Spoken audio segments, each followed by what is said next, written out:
Yeah, you know what it is. Welcome to the best coast. Yo, it's Bronze Age nerd with that collecting elite. Bigby McFly steady bringing the vintage heat. Pull up a seat, we diving in the stacks. Silver to the bronze, got the knowledge on tap. From Kirby's Kings to the mutants, wow. We breaking it down in that laid back style. So grab your snacks, let the panels unfold. This is comic book chillin' with the stories we told. Comic book vibes, we flipping them pages. Legends and lore from all the ages. Golden to the modern, we talk that news. With Bigby McFly and the nerd cut loose. Yo, you tune into that Bronze Age flow. Where comics live and legends grow. Bigby McFly in the cut, let's fly. Best coast, baby, comics are what saved me. Big, yeah.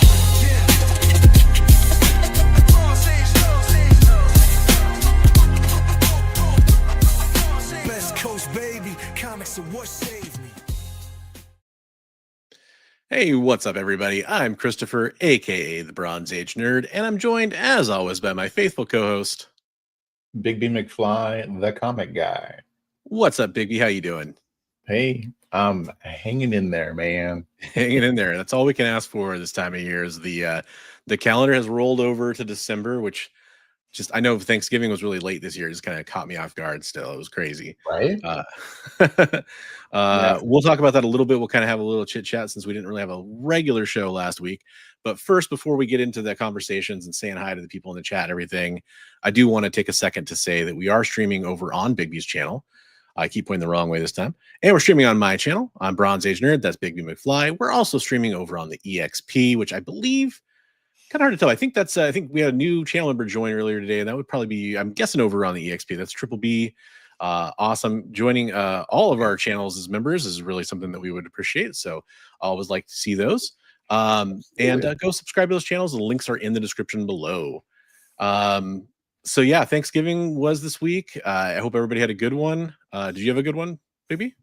It was Thanksgiving. It was Thanksgiving. There you go. Okay. I basically had multiple Thanksgivings, and none of them were on Thanksgiving, so it was kind of weird. Okay, I know a lot of people. Yeah, the way it was, like a lot of my family members were messaging me like, "Hey, we had to do it a different day because things just didn't line up right for them."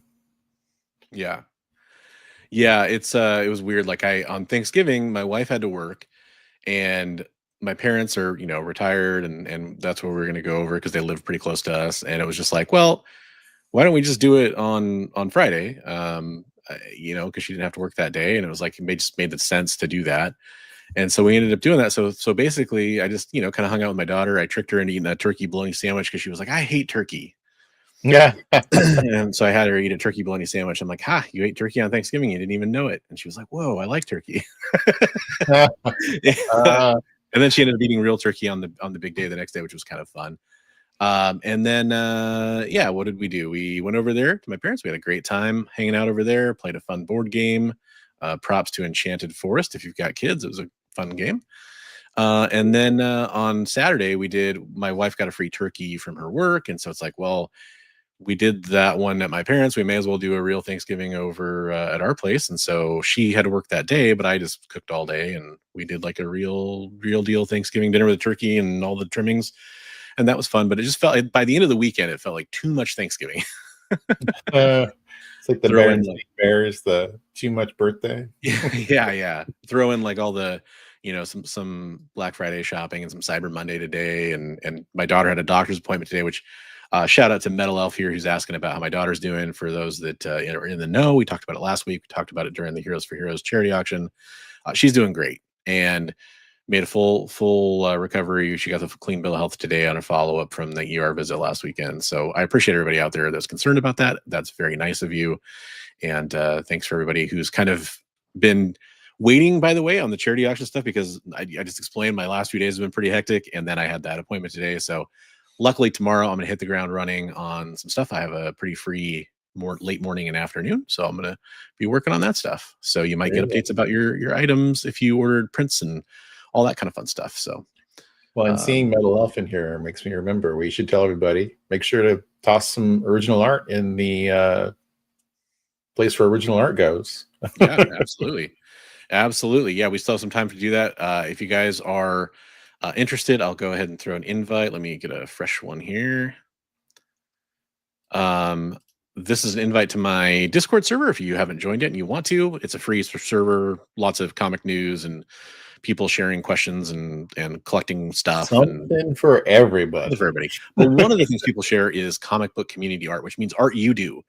Like we have people in there who are amazingly talented. We have people in there who are kind of just starting up or just picking up a pencil for the first time in a long time and want to, maybe they're messing around with digital stuff or whatever. They want to share their art.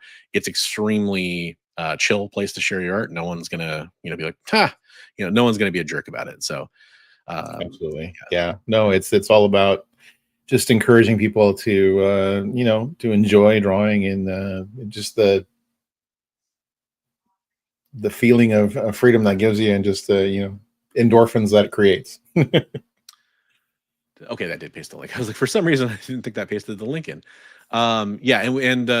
Great point here from our producer with the mostest in the background. There are two formats that we are doing, that vertical format thing that YouTube has rolled out over the last, I don't know, month or whatever. If you're watching on the vertical format, we are streaming on the traditional horizontal. You might not know who we are. Hey, we're a couple comic book collectors. We're going to talk about some comic book news and topics and adjust our cameras and all kinds of fun stuff for you. And right. Man. And just want to make my head a little more level on the vertical because we were like, I look like a midget. We are normal height people, regular height.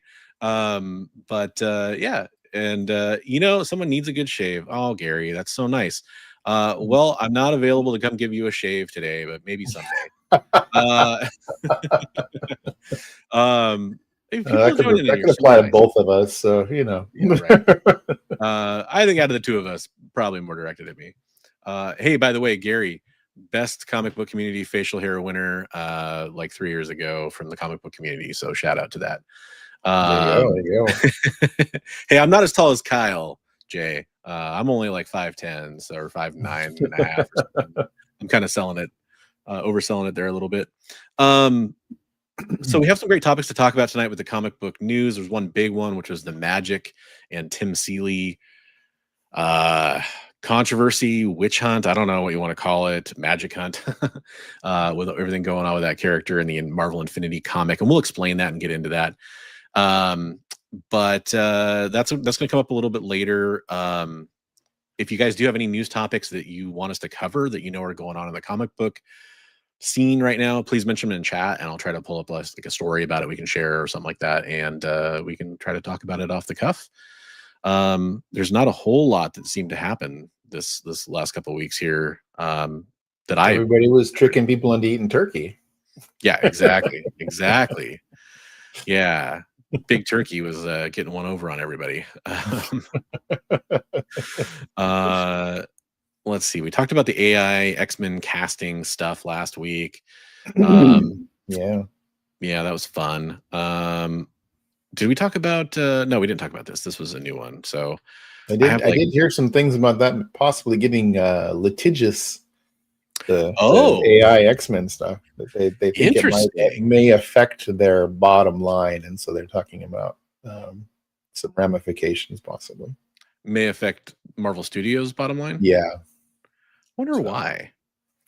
Wonder what the argument is. They said if it doesn't, they want to have control over how things look and what the narrative is for their movies, obviously. So at some point, though, I mean, to me that's interesting because the stuff was dumb once you figured out it was AI.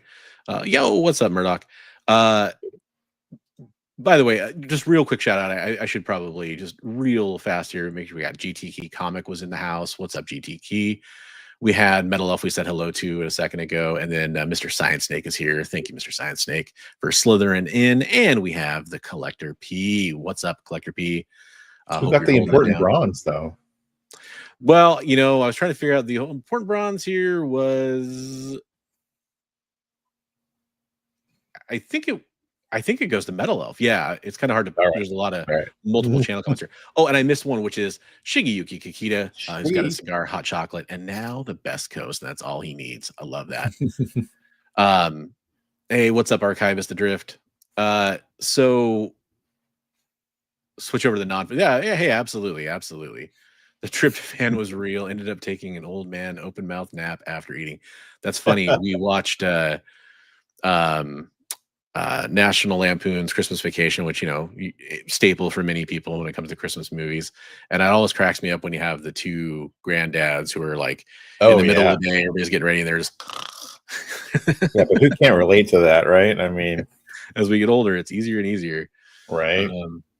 And then Metal Elf. Oh, so we talked to Sean from Overstreet a couple weeks ago, and then looks like Metal Elf here had a demo with Sean. That's really awesome. Glad to hear it, Metal Elf. Sean, super nice guy.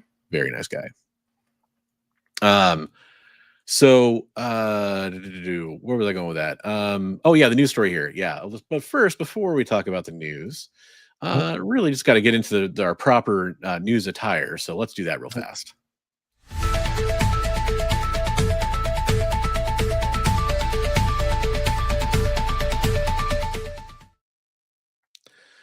Oh boy, I have broken seemingly everything.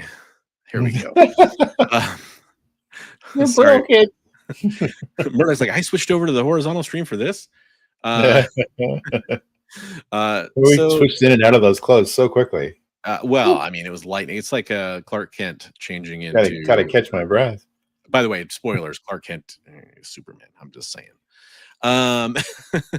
So it's kind of a minor blip on the news thing. Somebody in my Discord when I shared this on our news channel actually said like, hey, didn't we already talk about this? And we did talk about Brian Michael Bendis returning to Marvel, which is already something that was out there. But the twist on this article, which came out on November 29th, is that Sarah Pichelli is also going to team up with him. And that was revealed at Milan Games Week. Now, that's going to obviously fuel speculation of what you're seeing here. Because they were two of the people that worked on Ultimate Fallout when Miles came out and had a long run there. So we don't know what Brian's project is for Marvel, but Miles would be a lot of fun. I mean, that would be kind of cool to go back dive back into that well, after some time has passed. I'm curious. Oh, go ahead. They're gonna pull the rug out from everybody and extend the Ultimate Universe and have Bendis writing Ultimate Spider-Man again. Yeah, there's some talk about like an Ultimate Spider-Man type of, now that they're not doing the Ultimate Universe, apparently. There's some talk of that, doing maybe like a 2.0 or I guess it'd be a 3.0. But I was curious. I wanted to ask you and the chat, of course. Mm-hmm. So we were talking about Brian Michael Bendis. It's confusing because your name's also Brian. I just realized I shouldn't probably just say Brian. We talked to him at Rose City Comic Con. I've talked to him like the last 3 or 4 years in a row there, and always a super nice guy. And we talked about that at our charity auction where he donated a nice omnibus, and Crime Noir omnibus. That was signed. That was really nice of him. And he offered to help, and he was just such a kind guy. He's always been one of the most gracious creators to talk to, in my opinion, including one time that I realized I'd caught him walking out of the show with his family. And I didn't realize that until like I started talking, and I realized, I'm interrupting him with his family. And I even kind of said something like, I'll leave you alone. I realize you're with your family. He's like, no. Do you want me to sign something or something? And I was like, yeah, I had this, he was so nice. Anyhow. So I know he's a polarizing writer, which we're going to talk about a polarizing writer later on in the show. But I'm curious for the chat and for you, Bigby, is there a title or a character at Marvel more like that you would like to see Bendis on, to see him tackle? Is there anybody that he hasn't he's done? Written so much, like. I mean, his run on Ultimate Spider-Man was epic. So. And his run on Amazing was good. I mean, there's some stuff that they retconned. Yeah. Hypno Hustler. There we go. Tropes got it. By the way, I'm going to return the favor. I was hanging out in Tropes chat earlier because that weird day I had with my daughter's doctor appointment. I was hanging out down in Vancouver, Washington today. Went to a comic book shop, which I'll talk about in a little bit later, with some pickups that people might like to check out. But I was hanging out in his chat because I had this kind of different schedule where I was finally able to join Chris's news show he does every Monday. And guys, if you're not following Comic Tropes on his main channel, go show him some love. He's one of the, as far as I'm concerned, one of the OGs of comic book, retrospectives or whatever you want to call it, like deep looks at creators and comic storylines. And also, he does a great news show live every Monday where he talks about not only his pickups and what he's reading, but sometimes some live art, but also the news topics, kind of like we do here. So I recommend going and checking him out. Good friend of the channel. But apparently, by the way, he's going to throw me through a plate glass window the next time he sees me. That's what I found out earlier. Oh, wow. Because I called him 87 and he's actually only 86, he said. So it's a long story. Fenestration, right? Yeah. By the way, shout out to Awesome Sauce Radio as well, another good friend of the channel. What's up, Adam? How you doing? It'll happen. It'll happen. I hope your shoulder's better, man, because you're gonna have to bulk up to lift me. Yeah. Over the head through the plate glass. There we go. Yeah. I have some of that like mom trying to lift a car off of her kid strength. Oh, okay. That's an idea. Kingpin cosplay. Yeah, he did do some awesome Kingpin cosplay and a nice Vincent D'Onofrio impression. Anyhow, back to Mr. Bendis. Yeah, it's interesting. Like, I don't know. Miles is kind of one I feel he's kind of at a point where he might need some reinvigoration, and it might be fun to see if he's ideas in this time that he hasn't been writing. It'd be kind of for Marvel. I mean, it'd be fun to see if he can come back and kind of. I'm sure he's had ideas while he's been away too. Like, it's like always when you step away from something, you're like, oh, I could have done. Yeah. Yeah. I mean, if any professional comic book writer should be able to come up with some ideas, but I think it's fairly safe to say that a lot of fans of even his work want to see him try maybe something a little more fresh. I'm kind of basing that most off of the criticisms I see of him. I don't really have much of an issue with his work, but I do see some criticisms of like his dialogue and a few other things. Right. And so I think it'd be interesting to see if he has, some I mean, fresh he's really ideas good at that teen dynamic thing. He did really great with, So I mean, Avengers and all that. Think about like maybe New Champions kind of thing, or maybe Ms. Marvel, or I was thinking like maybe like a Defenders kind of a thing that could get revamped, or like a new lineup. Yeah. That reminds me, I got to send you that video. Comic Tropes was asking the origin of the term 6'7". Yeah, it's fun. I'll pimp the channel that I talked to about in his stream. There's a YouTuber called Language Jones. He's a doctorate. He has a doctorate in linguistics, and he does amazing YouTube videos on like slang and the origins of terms that are surprisingly intricate. And he goes into like how so many things, like there was one about like all the brain rot stuff that people talk about these days, and he was just going off about all this stuff. None of it's new. Like, it's all been around. Right. Like it's just a version of like something that the African American community was saying 50 years ago, and it's the version of this thing you've heard a million times. Like he's an awesome dude, and he has a really good presentation. And he, as you might expect a linguist to do, he has a really clever play on words in most of his videos. That's cool. Yeah, he's a cunning linguist. He is a cunning linguist. Yeah, Language Jones. Check him out. And that's your free plug, Language Jones. Next one will cost you. So I don't know. I mean, I'm trying to think like, a team book would be a really good suggestion, I think. Anyhow, I didn't see anybody else super chiming in there. So nobody's chiming in. And that's fine. I mean, maybe everybody's like, we've seen him before. We don't need to see any more. That was a quality joke. I agree. I'll thank you. So let's move on to our main story here. So I say story, and it's a news piece. It's something that's spread through the community. Oh, that's weird. It's like not loading up very well. Anyhow, I'll just show it. There was an image that's supposed to go there. This is about the X-Men Age of Revelation Infinity comic. By the way, the source on this one is comicbookmovie.com. I tried really carefully to pick a source on this because that's fairly neutral, because every article you read about it, almost, it's like that thing where it's sort of like a blog that wants to read as like an editorial on their opinions on everything.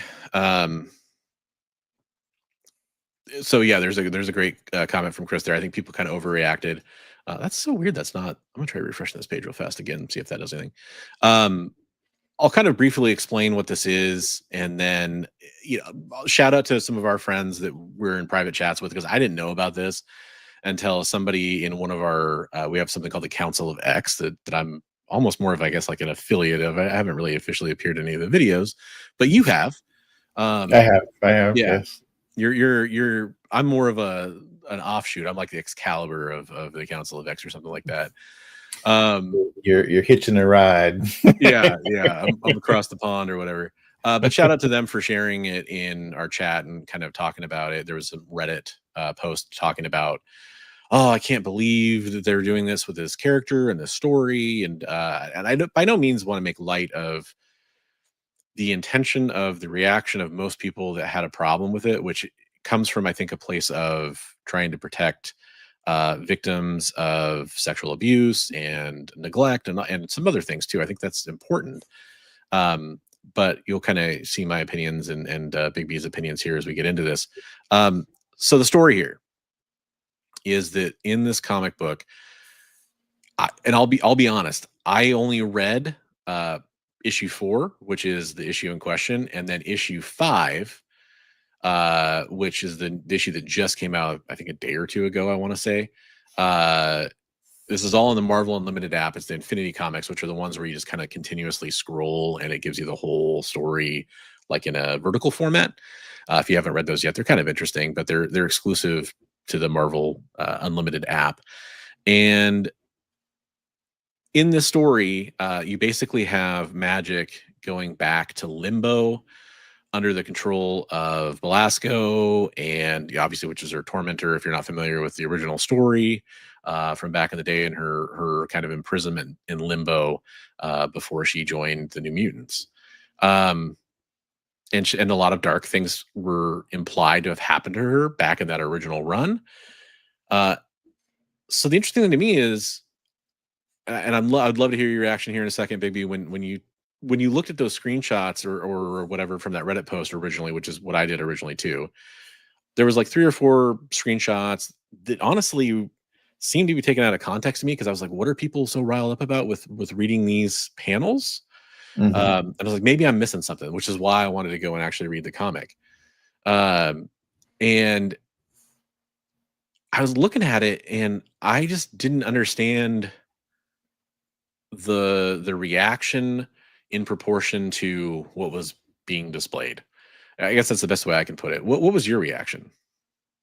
I think just what Tropes was saying, like people kind of overreacted, but I mean, and do they have is there an age warning on the specific thing that we're looking at? That was a question I had too. That's a good question, because even if there was, I probably would have ignored it because I just don't pay attention to those things normally. That's a fantastic question. They have like a T+ or something like that, or I mean, and what topics are like off limits too? I mean, to talk about in comics too. I mean, even if it was referring to that, like we've had a Black Cat story by Kevin Smith where it depicted full on bad stuff. And in fairness, that's a pretty controversial story that a lot of people. It is controversial, but I'm saying, Marvel published it, and that was full on, right? Yeah, I agree. Yeah. So, I mean, I'm not saying that like that would be okay if this is what the story was about, but I'm saying like that those topics, sometimes need to be talked about. So it's like, yep. But I mean, yeah, and it, just like good science fiction, is usually, this isn't always true, but a lot of good science fiction is telling a very fantastical story that gets to hold a mirror up against something in our society. Like a lot of, science fiction from the 60s that's considered classic science fiction, 50s, 60s, looks back at things like World War II, the atomic bomb, civil rights, a lot of things that were really prominent at the time, and kind of holds up a mirror through them with, talking about aliens, we're talking about whatever, creatures from a different dimension, but through the metaphor, you can see what it's supposed to be happening in that story. And I think that, comic books, definitely you look at some of the best comic books of all time, and V for Vendetta, Watchmen, all these different things, tons of them, and they have to talk about social issues like this.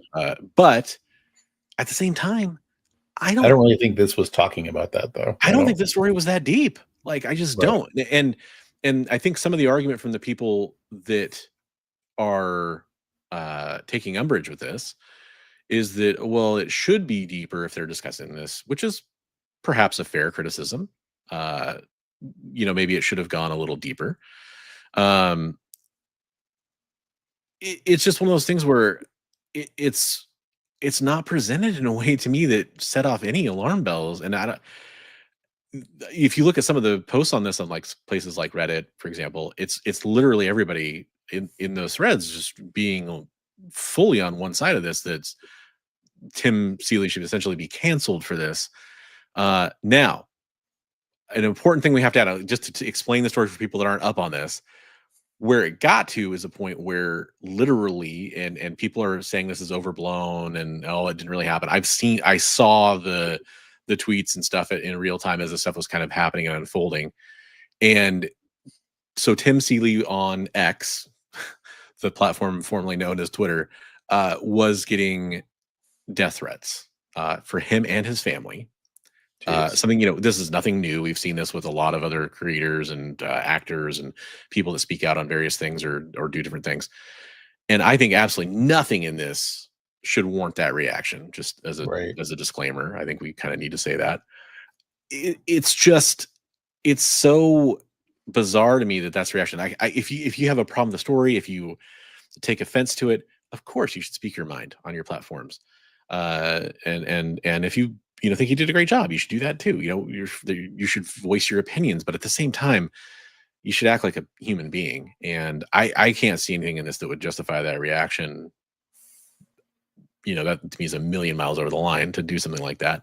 But he left the platform, by the way, with a kind of a I'm sorry, I just looked over chat and all I saw was, "Do you like tractors?" And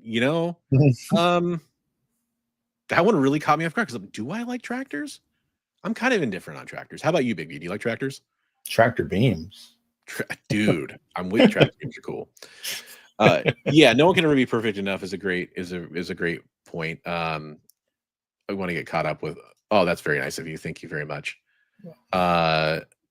What happened to the days when offensive material was made and everyone was able to be mature about it? Sometimes the best stuff needs to offend people every now and then. Absolutely. Shout out to, I saw Milton's Stapler in here, a huge supporter of our Heroes for Heroes movement. We really appreciate that. And we really appreciate you being here. No topic should be off limits. It just needs to be handled in a way that isn't defensive. And I think you meant offensive. Yeah, offensive. Exactly. Shout out to Comics Limited, our other buddy, Travis. No topic should be off limits, but I'm not aware of the controversy. Okay. Good to know that it didn't reach that level. Even the original Magik miniseries in the 80s, there was a part where there was a corrupted version of Nightcrawler, and Kitty Pryde sees him and goes over to hug him, and the thing is like that doesn't really show what happens, but she's chastising him for inappropriate touching and stuff, and that's like in the 80s, right? It's this corrupted demonic version of him in Velasco's realm. If you read some of the Inferno stuff, some of it reads not much differently than this to me, or it's kind of right up there. Awesome Sauce. I hadn't actually, so the page wasn't loading the pictures. I can show a couple of the images, but just so that's part of this that I do want to get into, and I will explain that in a second. Trope said he doesn't know how old Magik officially is. If you Google it, it says she's between 19 and 21. And so this is something I was mentioning to you real fast before the show started, is in the Krakoan storyline, you have Magik going on missions as part of the New Mutants title that was in there. And she's like going up to random goons that she just met and asking them if they want to make out. Right. You have the Finch cover from the mid 2000s. Where she's a Darkchild, that was like one of the sexy covers, that was 20 years ago. Right. I think about maybe 15 years ago. And how sexualized was she in the movie? Yeah, that you brought that up. Yeah, that's a good point. Right. I mean, they cast Anya Taylor-Joy. Of course. No, I'm just kidding. Yeah. Great points are getting brought up in the chat. Social media was a mistake. Give people a voice they didn't deserve. I mean, it definitely sometimes it shouldn't be used. Let's put it that way. Just like some people shouldn't be parents, some people shouldn't be pet owners, some people shouldn't be allowed to drive. But then again, who makes those decisions, right? It's always the problem. But I will show some of the panels here. Let's see if I can get this tweet to load up here properly. Okay, sorry, it loaded in a different window. Let me copy that over to this one. X, gonna give it to you. Bad timing on that joke. I didn't even think about that. Okay, so this is one of the panels. It's 3 demons looking at Ileana. Now it's important to point out that she's essentially in underwear, kind of. I mean, they're very generous underwear bottoms, shorts. Yeah, like a top with a sleeveless top that's a kind of a midriff. One of the demons is saying little thing, the other one's saying tasty and soft, the other one's saying so clean. There's this kind of honestly bad art. I'm sorry, I'm just going to call it out as what it is, of her kind of like cowering on the floor, but then kind of like getting up on her knees and hands. There's absolutely, except for the art, there's nothing in this panel that is weird or strange. She's got some She-Hulk arms there. She's pretty fit, absolutely. Here's the panel. So Comic Tropes mentioned that they were she's begging for food, and this is the panel that I think I can understand the most, of where she's being sexualized. That she's full on dark child here, and she's I've never actually known how to pronounce his name, but the S apostrophe YM. I don't know if it's just Sim or Sim. I've always called him Sim, but yeah, Sim. I mean, the apostrophe has to mean something, I feel like, but I don't know how to interpret that. So she's kneeling before him, and then he's like, I'm done with this. He's throwing her basically like a turkey leg or something. And she's basically see anything that's any worse than things like you said, like we've seen in Inferno or anything else where they're referring to the demonic realms or whatever that the demons would say to humans or whatever. Oh, is it a joke about Dave Sim? Oh, that's interesting. Oh, I never caught on to that. Okay, there we go. This is one of those things where Tropes is going to be like totally Tropes, you and your inside knowledge, unless that's him really pulling one over on us. Oh, that's Murdoch. Really great explanation. She's dressed like Ripley from Alien. There you go. Yeah. In the hibernation. Yeah. Perfect explanation for that. So essentially, wait, was that because you're helping us? So you're pulling one over on us? Or you have to you're real serious? Like, really serious? Yep, I pulled one over on you. Gotcha. Okay, it's real. Okay. So she says, I am grateful that you would sate my pathetic needs. And she's basically in the Milo Manara Spider-Woman pose. Is the best way I can describe it. Not so much. It's more anatomically correct, but it is a very suggestive pose. She's crawling. Yeah, okay. She's crawling. I'll give you that. It's very suggestive. I'm not trying to say that I can understand a little bit like in the context of what's going on here. And I'll tell you this much too. In a later panel, which I can't pull up my account. I don't think you're really even supposed to, and show you the whole comic or whatever. But she's being led around on a chain, kind of like a collar chain later on by Belasco. But here's the deal. Yeah, exactly. Slight spoilers. She's playing the two sides of Limbo against each other. And she's manipulating the situation. That's kind of what you see in issue 5 as the story goes on. So ultimately, like, she's going to overcome and overpower this, I think, and break out from this sort of box that she's being put in that could potentially problematic for people. But yeah, okay, so that's kind of the situation, the setup. As far as our thoughts on it, and what for Milton, that's what people are complaining about. You got to be S and me. Yeah, exactly. Yeah. To me, the a lot of thoughts that I saw from people, and there is context is always important. Tim Seeley has written a lot of adult-oriented comics. Money Shot, very, very. It's literally about extraterrestrial porn, so it's obviously very adult. Right. A lot of stuff he's written essentially is definitely in the adult. Yeah, Hack Slash, which is kind of got a lot of the campy stuff you'd see in slasher movies in the 80s for sure. Murdoch, great point. So a lot of people are kind of labeling him as like, oh, well, this is the kind of stuff he's into and he likes. And while that's true, he does like to tell adult stories, and I've met Tim, and we actually talked about that briefly. I would have loved to have him on as a guest at one point to talk about. We covered a topic on Devil's Advocates for people that remember that show. One of our best episodes we ever did with producer Kyle over at the XP was the war on adult comics, which is kind of this perception and this demonization, play on words there, of comic books with nudity or sexual content in it, being scoffed at by a lot of more mainstream comic book collectors, which is fine if that's their opinion, but at the same time, it puts them in a lower class a lot of times. And I think there's kind of a perception that, oh, well, if he's capable of writing that stuff, it has to color everything else that he does.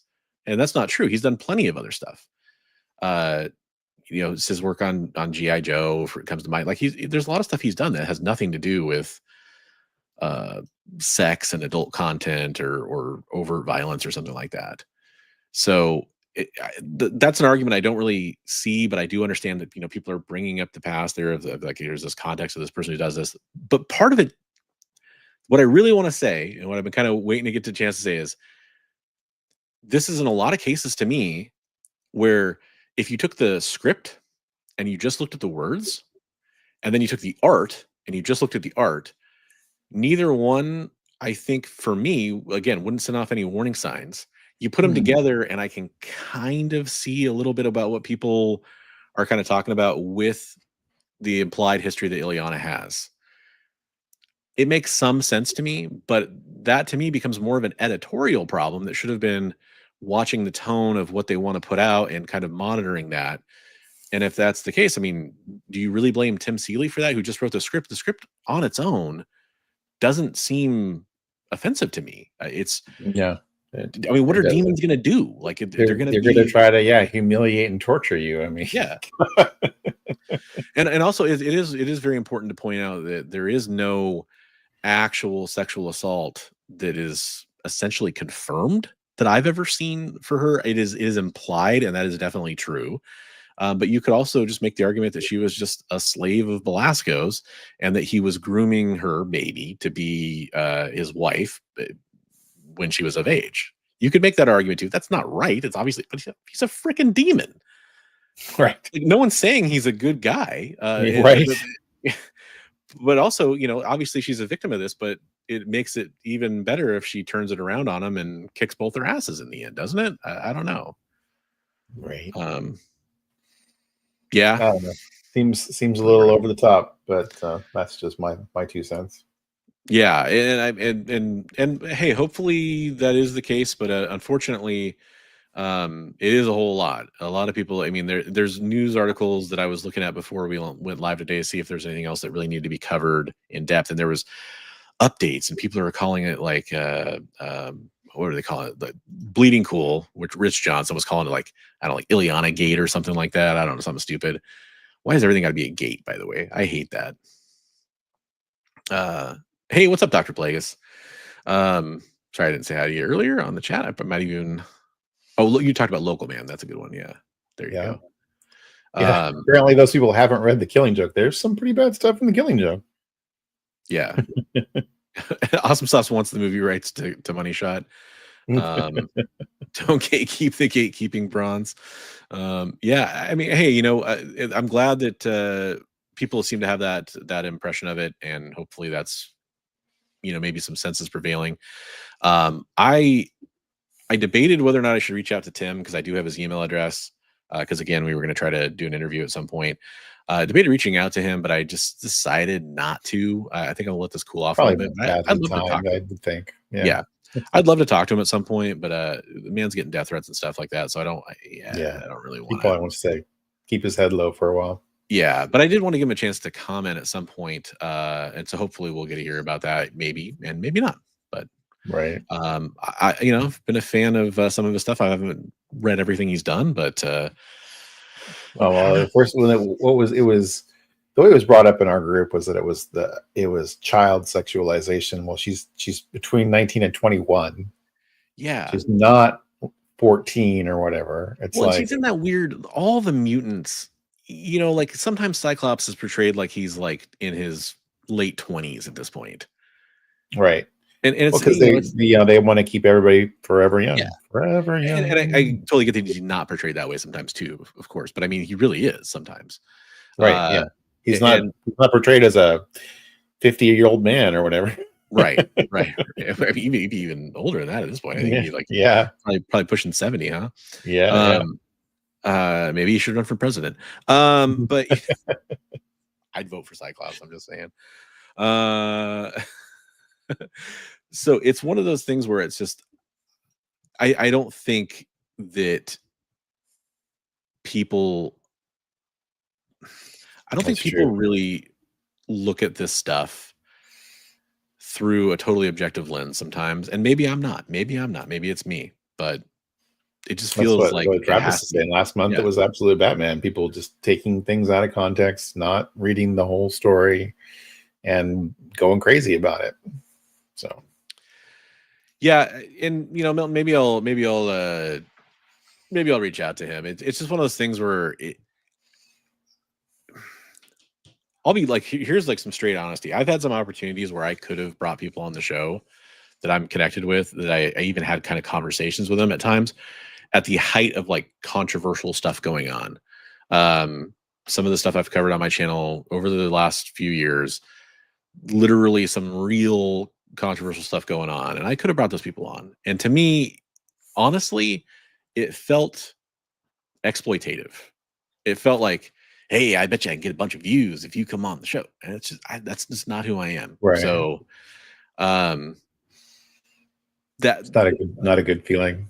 Yeah, and I'd rather at the same time, if somebody approached me and said, hey, I want to be able to clear the air on this, I would definitely let them too. That's different, of course. Somebody's like, hey, can you give me a platform and a place to come on and kind of control the chat so it's not too crazy? Yeah, sure, of course I can do that.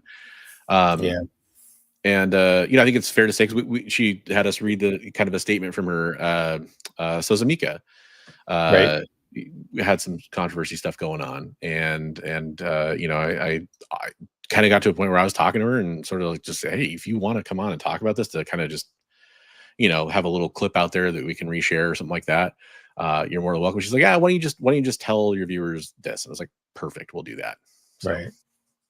That's cool. I think people like giving people the option, I guess, is maybe a good idea, but these folks never red crossed. Right. Yeah. Right. Oh boy. there's there's so much more that came way earlier that is way worse in comics.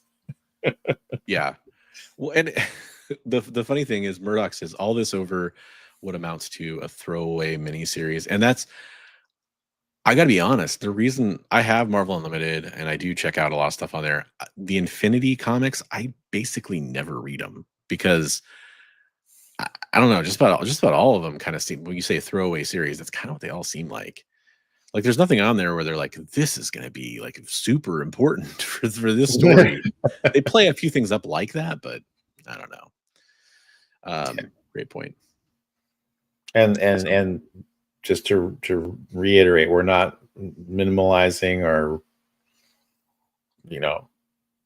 taking pot shots at that topic. It's just it feels like it was an overreaction and accusation of the topic that wasn't really there. But yeah. And for that matter, I actually would go so far as to say that I think I mentioned this in a way earlier.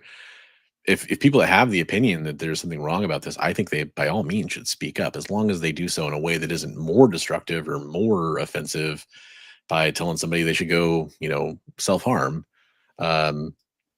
or threatening them. I think Right.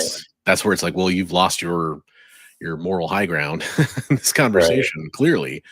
So Yeah, Adam, if you hit Google, it says 19 to 21. but again, it comes to the comic book ages. Some writer could take on that story and some story that involves Ileana and be so smitten with the New Mutants classic stuff. And her age stuff has always been weird because she got transported away as a child into limbo. She grew up in limbo. She grew up faster than normal. So right, like a time dilation kind of thing almost for everybody else. So it's just one of those things. And then, by the way, I know somebody earlier, I'm sorry, I forgot who, had made the comment, like, what's Marvel's official stance on this? And that's a great question. I haven't seen any. So, there's some things for context there. I'll tell you this much, though. I definitely don't read anything that Magik's been in for years now at this point and think that she's underage. Right. Again, going back maybe 15, 20 years. That doesn't mean I've read everything that she appears in. Maybe there's some. He was 16, 17 in the 80s. So yeah, to me, she's much older than that now. Yeah, it's just one of those things. It's a little baffling to me, and I wanted to kind of foster the room for some conversation if people did want to kind of share their points of view on it. Maybe I wasn't seeing everything. And by the way, maybe that's still true. If you're watching this on the rewind, or you're maybe you're watching and you don't want to comment in the live chat because you feel like they don't agree with you, always feel free to reach out. Always feel free to leave a comment, and those comments won't get ignored. They'll get recognized. Energizer from Power Pack. Now that'd be pretty bad.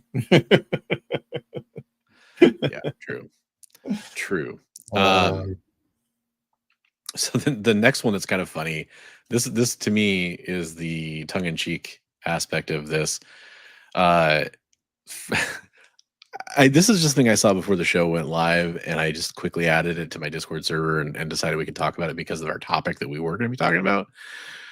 Bleeding Cool is trying to, I don't know. I think I'm going to go ahead and say that to me, this is kind of a clickbait thing, which isn't always, it's the internet. Sometimes that happens. But anyhow, trying to say that Frank Cho is drawing outrage with Rogue, Thundercats, Power Girl, and Poison Ivy.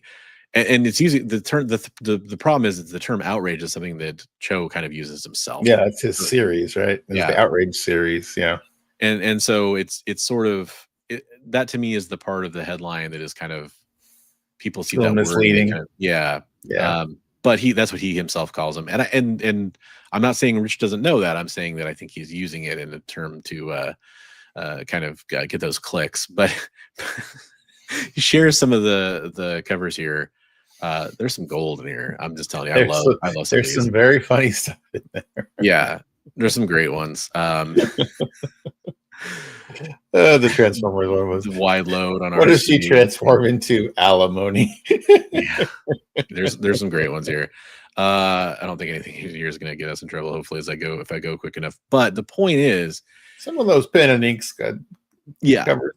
I went quick. But the point is that he's actually been auctioning these off on Raremark, which is something that I had meant to talk to him about when I interviewed him at Washington State SummerCon. But our conversation, he actually wanted to talk more about supernatural stuff and all kinds of other things. He was like, "Yeah, please ask me about that stuff, and let's talk about everything. We can talk about art, but let's talk about that." So I was like, "Right, okay, cool." So if you go to his Raremark, he's auctioning off a lot of these. I'm actually going to pull that up real fast in this window so you guys can see it. Raremark is kind of like an auction platform, but this is, you can look right now. Here's some of his live auctions. Nice, 69 bids on this Jasmine one, by the way. 2,120 on that Jasmine, 3,152 on the She-Hulk, 2,100 on the Storm there, 1,200 on the Bestiality cover there. The Crypto one. Yeah, the Crypto and oh god, what is it? Ace, thank you so much. You got the unicorn Supergirl cover, which is pretty, or the horse, not the unicorn, horse, which is pretty scandalous. But so here's the thing: when it comes to these Frank Cho outrage covers, I did talk to him about these.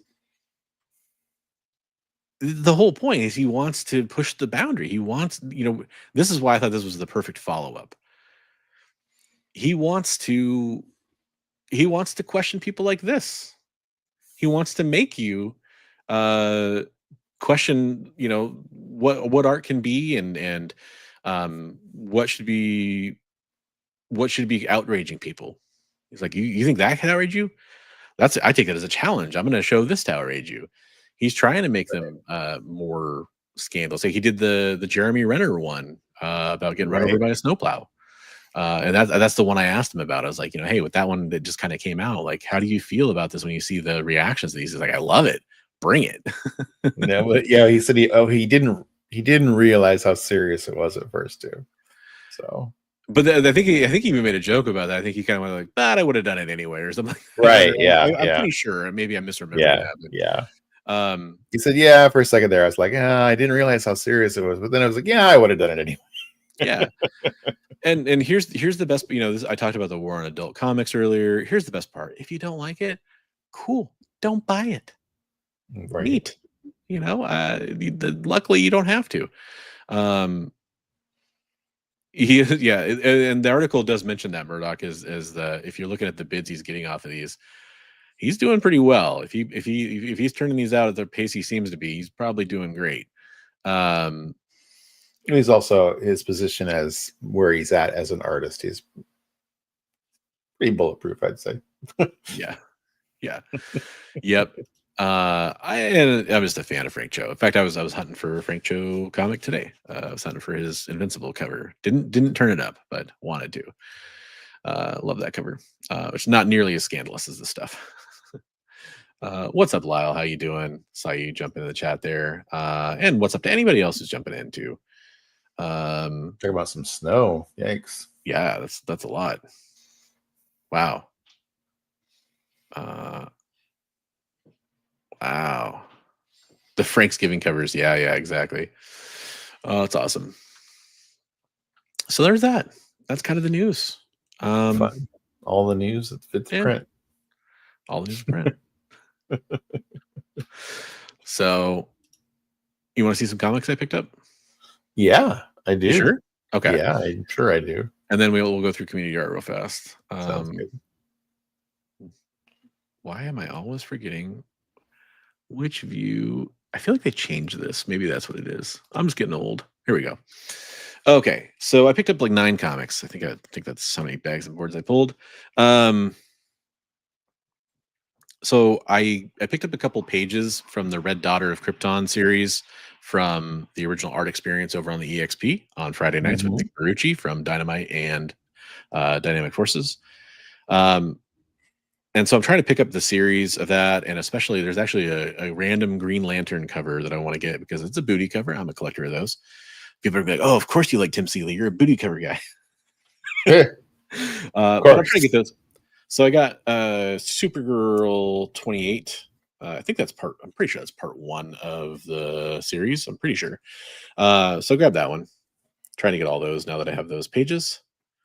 Very cool. And so these are all from I Like Comics, by the way. Shout out to I Like Comics, which was a donor for Heroes for Heroes, and talk to the owner about some potential opportunities next year. So more to come maybe. But all these are from the half price bins. So if anybody can see, it says $6, but I paid $3 for it. It's not bad. Yeah. And then I don't think I'm ever really going to fully complete these, but this is one of the anniversary covers I didn't have for the Marvel Borders. Little Daredevil. That's not like an impossible quest. No, but man, those freaking kids title ones are so hard, and the offshoots, they're a little overvalued for what they are. Daredevil 236 in pretty good shape for $3. Here's your booty cover of the week, everybody. If you're watching, this is Lady Death, Dark Millennium #1. I don't know who did the cover on this yet because I haven't looked it up, and I don't see. I'm looking for like a a signature on it there. I don't know who did that one, but there you go. From Oh, Chaos, Lady Death oh stuff. my. Yeah. And then went through some Iron Man comics. My daughter was with me because we went to that doctor's appointment for her. So she got a Captain Marvel kids graphic novel, and she got like a My Little Pony magnet. So she was looking through those, and I was digging through some Iron Man stuff. I got the No way. infamous Iron Man #1. Got that for $3. And then I picked up some classic Iron Man. Iron Man 21 for $5. Probably about a 5.0 on that. Nice. And Iron Man 28, first Howard Stark, I'm pretty sure 6.0-ish. That's what I'm looking at. Is that Howard Stark? That's one of that's a key I'd want to get. I like Howard Stark's character. Yeah, that was pretty cool. Not bad for $6. And then this is better than both my copies of Wolverine 27. Both mines were newsstands. Hey, Jim Lee. Yeah, had to grab that. Little known guy. That was 15 actually. That was probably the most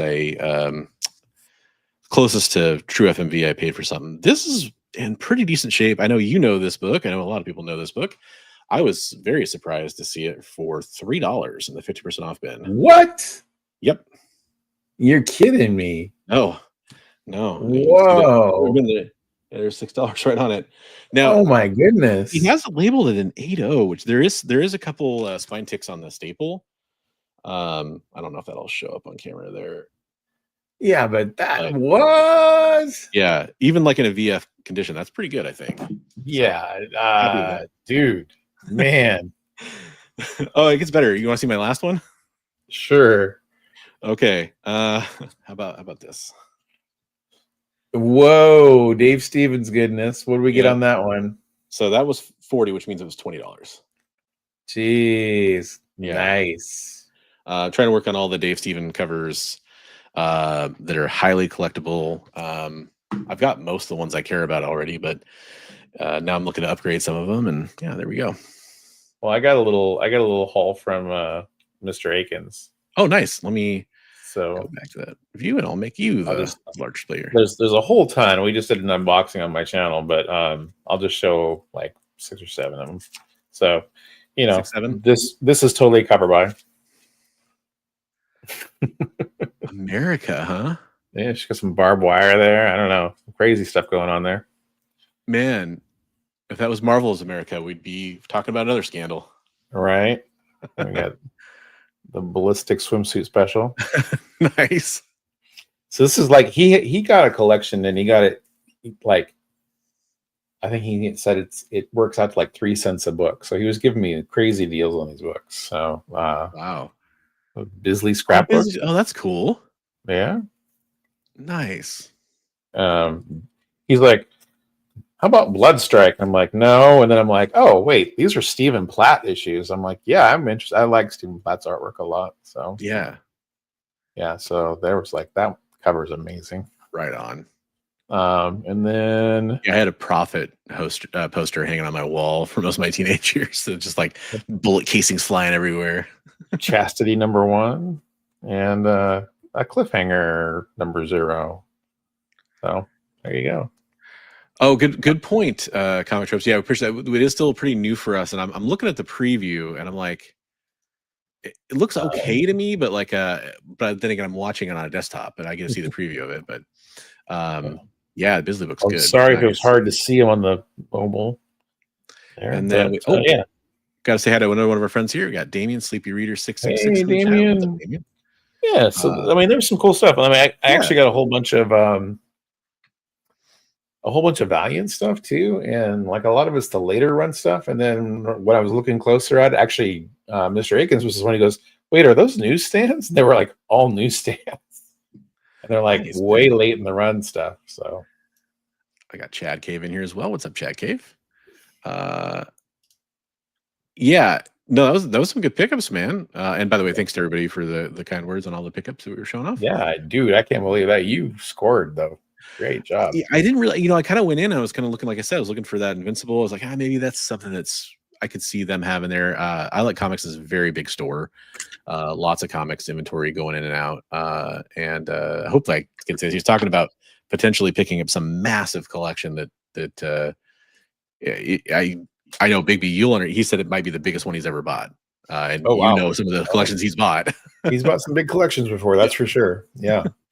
Yeah, always turn up to I Like Comics if you're in the Portland/Vancouver area, because you will find some cool stuff there. Yeah, for sure. I mean, dude, that entry for $3 is amazing. Yeah. I know I didn't buy mine for $3. Yeah, I know. And I've been looking at yours every time I go to your place, because you kind of have it sitting on top of like a box. I'm like, oh man, I can't believe I missed the boat on that comic, because I'm not going to pay what it's going for now. And I was like, oh crap. I thought I got a good deal. The guy had it on his wall for like, what do you have it on there? Like $80 or something. And he gave it to me for like 40 or something. And I thought I got a good deal on it. Yeah. Especially when you bought it, like, for sure. Yeah. Yeah. So I'm gonna show off some of our amazing community art. Now that we showed off our pickups, we have a few pieces that got shared this week. This is from Erwin Papa. That's the Nemesis from Resident Evil, if I'm not mistaken. I think that is. Could also be could be a Frankenstein monster kind of thing going there. I think he's got the pencils. Yeah, it's like I can see all the pencil work. That's cool. Hopefully that shows up okay on the mobile view. Seeing all the multiple layers there of design, that's awesome. Yeah, and there's the finals again. If anybody does have a hard time watching the mobile view, we are streaming over on the horizontal version on Bronze Age Nerd YouTube channel, Bigby McFly's YouTube channel, and the EXP comic book channel. This is our piece this week. This is from Steve, right? Yeah, Steve Driscoll. Nice, little Beal Bailey going on. Yeah, good job, Steven. Yeah, I'm going to the PX to get the new Captain America comic and a 6-pack of beer for Sarge. That's awesome. That's awesome. Good work, Steve. I think that's like the second like comic strip style comic I've seen you do, and that's pretty cool. They did a really good Underdog. Yeah, that Underdog was awesome. I think he's kind of found like maybe his power niche there. Right. Elliot Wright. Oh wow. Bringing the Battle Bees. Yeah, that's cool. That's really cool. Yeah, very cool, man. Nice. And then, got some Bigby art here. Definitely. Oh, yeah, that's from the live stream this weekend. So, working on Frankenstein versus Dracula versus Werewolf by Night. So, nice. And then you got some more detail in there. Yeah. Yep. And okay, cool. Nice. Very well done, man. That's awesome. I like it. And Erwin bringing the heat. Oh god, that's a sick MODOK. Yeah, he'd sent me a bunch of stuff a while ago, so I keep trying to plug a couple of them in every week. So I'm like, man, he sent me so many great pieces. I want to show them off. Yeah. Awesome Sauce wants to know if he can reach out to you to potentially do a commission. Yeah, for sure. Go ahead and hit me up, Adam. You got my Instagram. It's Bigby McFly on Instagram. Okay, there we go. Yeah. And then that's a cool. Who is that? I think it's Bizarro. I think. Is it? Oh, okay. I'm thinking it's Bizarro, but like Bizarro in like gladiator armor. I don't know. Like a little bit of like an orc kind of thing to me, though. Oh yeah, you got that? Yeah, yeah. Oh, that's cool. Oh, yeah. Nice. Whatever it is, damn cool. Killing it. And I did that. Link is in the description as well. If you want to join the Discord, I also pasted it in the live chat earlier. The reason I say that is you can go post your art here, and we'll show it on the show. You can also go check out everything in better high definition detail, like I think some people are talking about. Trying to see everything. You can see it a lot better in there. You can also go back and see everything we've ever shared on the community art, including artwork from Bigby, from myself, from Comic Tropes, from a lot of people, Comics Limited in the chat, and Metal Elf, and quite a few. We'd absolutely love to see that. So share it. All of our friends out there, Actual Drac, Roscoe, all those peoples. Absolutely.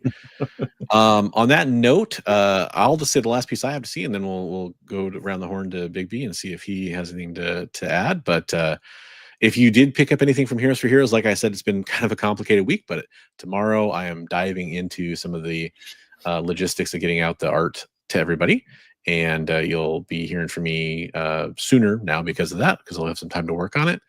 And I know Comics Limited is probably working on packing up some of the boxes of the comics, and those will emails will start going out for shipping and stuff hopefully very soon. So we'll get you guys covered. And if you ever have any questions or anything's going on, always reach out. More than happy to answer, tell you what's going on and everything. Said you, Trav. We mentioned you. What's that? Oh, Trav said me too. I said we mentioned you, Trav. yeah, absolutely, we did. Yeah, 100%. And probably some others that were farther back in the chat that I just have escaped my live chat brain. But lots of great art in there. And if you know what, if I didn't mention your name and we haven't showed you on there, go join and share your art, and we'll show it off next week. But yeah. How about you, man? You got anything coming up or anything you want to talk about or plans this week? Like I said, I just did that unboxing tonight. I stole pieces of Comic Tropes' thing. I called it the Trash Panda Bonanza on my side of stuff because I was picking up all this stuff that I was making fun of myself because everybody, you always say like, oh, you have such a, you always make such wise decisions. I was just going off nostalgia on a lot of this stuff. It's like, oh, Cyberforce #1, yeah, give me that. Hey, man, all kinds of fun one man's stuff, trash. But, another. It was a bunch of early Valiant stuff and then late Valiant. Like I remember when that stuff came out, and the price was just crazy, so I couldn't say no. Yeah, there you go. Awesome. That's awesome. We are gonna hopefully have other installments of our Best Coast Comics podcast. This is the live show, which we're live pretty much every Monday night. Holidays do sometimes creep up and stuff like that, but we're gonna have more episodes of the podcast coming out, so stay tuned for those. Oh boy. I'm sorry, I stole some elements of your. I was. Where did I come up with? Oh, that's Tropes' thing. Oh, you got kind of a his trash movie Bonanza. Oh no, but what do you call it when you like unknowingly amalgamate or there's a term for that kind of thing. Yeah, something along those lines. I can't. I was gonna say, we were talking about the whole. I just want to touch real quickly. I just watched one of Tropes' older videos about Greg Land, and it made you think of that, about hypersexualizing younger characters. It was like, yeah. So it's a great video exploring that. It applies. So hey, watch Tropes' videos. They're great. You definitely go watch it. The TLDR: maybe don't trace porn when you're drawing just random, reactions to. People being blown up in front of you or something. Right. Yeah. Or they just don't out and out just swipe other people's art and paste it in the background. Yeah. Right. Exactly. But awesome. Yeah. Great video. As almost all of his are absolutely phenomenal. And I enjoy watching the heck out of those. And good job covering for your. No, I'm just kidding. Yeah. Well, yeah, I had to make up somehow. Yeah, but on that note, we do appreciate everybody watching. We hope to catch all of you and your friends next week on the podcast, on the live show, and then eventually on the podcast too, if you want to head over there. And yeah, we'll see you next week. Have a great week, everybody, and have happy holiday season too.